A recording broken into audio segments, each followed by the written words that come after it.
Senhoras e senhores, o risco do fim da isenção, ou melhor, do início da tributação dos fundos imobiliários, não é nenhuma novidade para ninguém. Há muitos anos que a gente vem ouvindo falar dessa possibilidade e isso, é claro, se traduz num risco a mais quando você analisa a possibilidade de se investir em fundos imobiliários. E na minha opinião, humildíssima, como sempre, esse risco deveria, pelo menos em tese, pesar na hora de você decidir qual que é o percentual da sua carteira que você vai alocar em fundos imobiliários. Na última sexta-feira, dia 25 de junho, com a publicação do projeto de lei 2337/2021, esse risco ficou mais iminente ainda, meus irmãos. E quais seriam os impactos dessa reforma nas ações e principalmente nos fundos imobiliários? Caiu, compra mais, hora de vender, esperar para ver o desfecho dessa novela, vender todos os fundos imobiliários e esperar é válido. Não saia desse vídeo que eu não vou te encher de tabela, de dados, de gráficos e falar de tudo que é mudança que aconteceu nas tributações. Eu vou focar nos fundos imobiliários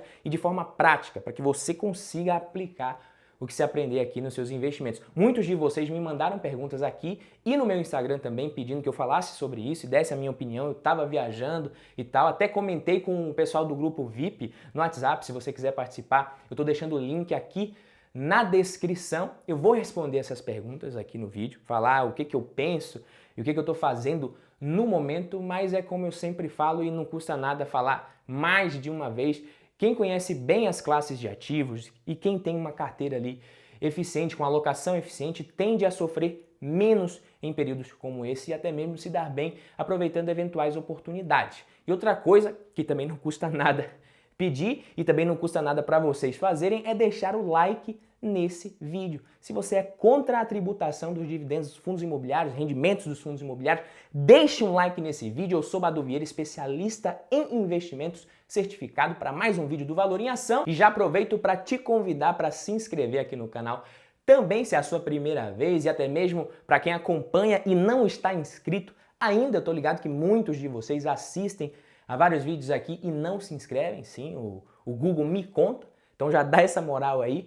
Seu like e a sua inscrição vale mais do que qualquer dividendo e provento e qualquer coisa. Mas vamos lá, a primeira coisa que a gente precisa jogar na mesa aqui é que nada é certeza ainda. O que a gente tem, de fato, é um projeto de lei que ainda vai ser debatido, discutido e muito e possivelmente vai sofrer alguns ajustes no Congresso Nacional, como sempre, beleza? Ou seja, sem pânico, pelo amor de Deus. Quem vendeu tudo no desespero no dia já está arrependido, não existe certeza com relação a essa tributação, ao fim dessa isenção, né, aos 15% ali que vão ser retidos na fonte, não tem nada definido, sem pânico, mas já dá para a gente saber exatamente aí qual que vai ser o pior cenário, uma tributação de 15% nos rendimentos dos fundos imobiliários. Essa tributação ela também iria acontecer com relação ao ganho de capital, nos 15%, e o ajuste passaria a ser trimestral e não mais mensal, o que é até positivo de certa forma. Outro ponto que pode ser alterado em caso de aprovação é que os FIIs passarão a ser obrigados a distribuir aqueles 95% anualmente e não mais semestralmente, aqueles 95% do lucro. Pode parecer que não muda nada, mas dá certa flexibilidade ali para os gestores e pode ser positivo para os cotistas, né? Vai dar mais possibilidades de alocação de capital inteligente. Enfim, galera, é certeza de que vai ter muita discussão ainda no Congresso, muita coisa vai acontecer. Tributar fundos imobiliários não é algo simples, isso impacta muito no mercado imobiliário em geral. Tem ainda a questão do FIAGRO, que acabou de passar no Congresso e seria bem impactado, então não é tipo aumentar, por exemplo, a tarifa de energia elétrica, não é algo bem mais complexo. Outra coisa que muita gente perguntou também é com relação ao fato dos dividendos pagos pelas empresas, né, que poderiam ser isentos até R$20 mil por mês, 240 mil por ano, se isso também vai valer para fundos imobiliários. Uma coisa é uma coisa, outra coisa é outra coisa, não tem nada a ver o fiofó com a calça se a cueca está no meio. Ladies and gentlemen, e são leis diferentes. Logo, caso realmente a gente seja tributado nos fundos imobiliários, ali numa retenção de 15% na fonte, isso vai acontecer independente do volume a ser distribuído. Eu já estou vendo até a Maju Coutinho falando para os cotistas, o choro é livre. O que a gente precisa lembrar é que o mercado de fundos imobiliários ele vai seguir existindo com esse projeto sendo aprovado ou não. Independente, o que vai acontecer é que o preço das cotas vai sofrer, sim, caso o fim da isenção se concretize, o que é absolutamente normal, meus amigos. Ao investir em fundos imobiliários, o investidor ele exige um prêmio em relação a títulos públicos indexados à inflação, por exemplo, NTN-Bs, os Tesouro IPCA+, e como os rendimentos líquidos vão diminuir caso a gente tenha o fim da isenção, o preço da cota ele vai ter que cair para que esse prêmio seja mantido, entenderam? Presta atenção, imagina que você aceita comprar sua Heinekenzinha lá por R$10, porque você gosta mais dela do que de Skol, que custa 7. Aí a fábrica muda a embalagem da Heineken de 600 ml para 500 ml. É claro que você não vai aceitar pagar o mesmo preço, você vai fazer sua regrinha de 3 ali e vai descontar o valor desses 100 ml que você perdeu. Isso é natural. Se os rendimentos dos fundos imobiliários forem tributados, o preço das cotas vai cair. Aí você vai ver muitos fundos imobiliários provavelmente negociando abaixo do valor patrimonial por um determinado período de tempo. Aí para voltarem a ser negociados pelo valor patrimonial novamente ou acima, ou o rendimento por cota tem que crescer ou o preço dos imóveis precisa sofrer uma valorização nos próximos anos. O que na verdade acontece na prática é que uma coisa vai puxar a outra e os fundos imobiliários, principalmente os de tijolos com os melhores imóveis, naturalmente seriam beneficiados por uma alta na procura. E só depois de um tempo aí o mercado assimilaria essa nova realidade e os efeitos dessa tributação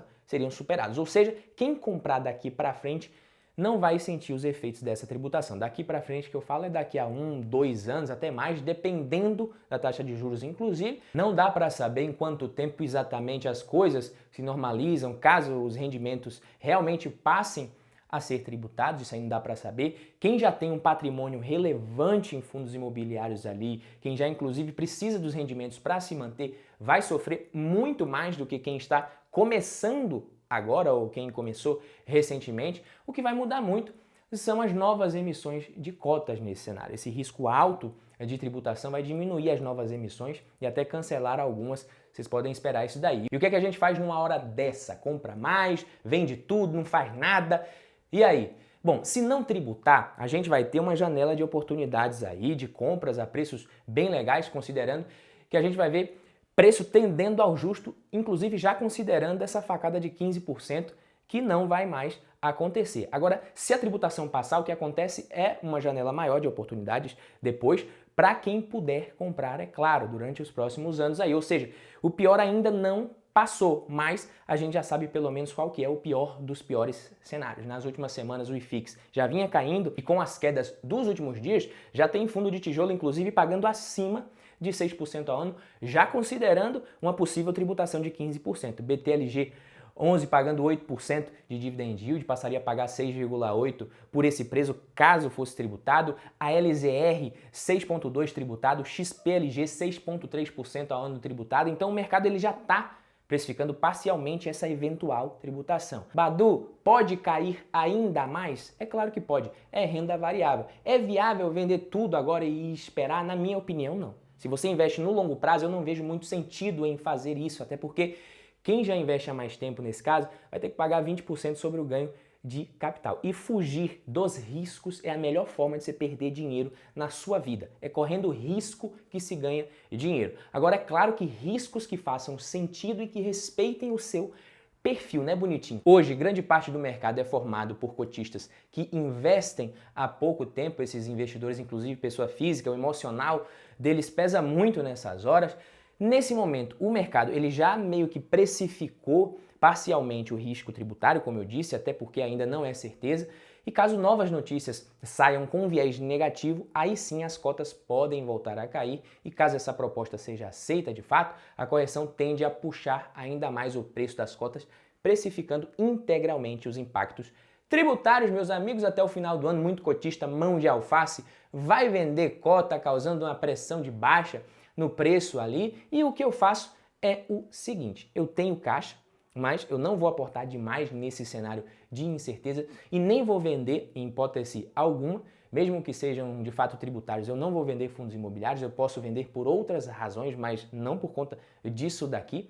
E nessas quedas, muita gente fica se perguntando qual preço pode ser considerado uma oportunidade. Eu escuto muito, se cair, como saber se é um bom momento para comprar, o que eu faço? É o seguinte, e eu vou contar para vocês. Você tem que decidir qual que é o prêmio que você vai exigir em relação a NTN-B, né, o Tesouro IPCA+, que atualmente está pagando ali IPCA mais 4, 4,1%. Então, digamos que o investidor exija um prêmio de 2 a 2,5%, por exemplo. Isso varia de pessoa para pessoa, tá? Caso o preço da cota caia e o dividend yield mesmo com os 15% a menos, fique ali acima de 6, 6,5, significa que você estaria pagando um bom preço. É claro que se tributar depois pode cair mais, eu não estou dizendo que fazendo isso você vai acertar o menor preço que a cota pode bater, não é isso, pelo amor de Deus, mas pelo menos você estaria fazendo uma compra legal, você não estaria fazendo uma compra ruim, percebe? E o que eu sempre fiz e o que eu pretendo continuar fazendo é, caiu muito o preço, a ponto da cota ali, o preço da cota ficar interessante, mesmo considerando um pior cenário, eu compro um pouquinho, mas sempre mantendo o meu caixa, que faz parte da minha estratégia geral para oportunidades. Nessa queda recente, que já está se recuperando, eu não aproveitei muito, eu estava viajando numa fazenda sem sinal, nem o WhatsApp tinha, quanto mais funcionar a home broker aí, que não ia mesmo, mas eu creio que ainda vai ter aí algumas quedas como essa, rapidinhas ou nem tanto, até o final do ano. Então, se você tem foco no longo prazo e quer seguir aportando regularmente, vai na fé, segue na sua estratégia. Se você mantém caixa de oportunidade, né? Você pode dividir os aportes para dar uma turbinada na sua reserva de oportunidades, aumentar ela, engordar um pouquinho, caso você ache isso válido. Isso não é nenhuma recomendação, pelo amor de Deus. Ao meu ver, o momento é de aproveitar o que a gente achar que é oportunidade, que é interessante, não se desesperar demais, sair vendendo tudo e muito menos gastar todo o caixa. Se existe um bom momento para ter caixa, na minha opinião, é esse. Eu acredito que os fundos imobiliários nem serão tributados e isso já é algo que sempre se cogita e nunca se concretiza. Arthur Lira, presidente da Câmara, já sinalizou que o imposto sobre os dividendos das ações deve caminhar para 15% e não para os 20% propostos inicialmente. E ele ainda disse o seguinte, os projetos sempre vêm com alguma gordura a mais para o Congresso ajustar. É do jogo. Palavras dele. No caso dos fundos imobiliários, eles financiam operações e estimulam a economia real através dos recursos dos investidores. Isso traz insegurança jurídica, essa tributação afeta o ambiente de mercado de capitais, afasta investidores, traz incertezas com relação ao futuro. Enfim, às vezes tributar os rendimentos dos fundos imobiliários pode trazer mais impactos negativos para esse mercado que não compensem esse eventual ganho de arrecadação. Mas não há certeza de nada. O que a gente pode fazer é esperar os próximos capítulos, é claro, com a carteira preparada e, como diria o Amir Klink, para atravessar o Atlântico você não precisa de um barquinho que nunca capote, e sim de um barco feito para capotar com facilidade e voltar ao jogo, né? Seguindo rapidamente ali novamente o curso da jornada. Eu vi isso no Investimentos da Suno. Beleza, meus amigos?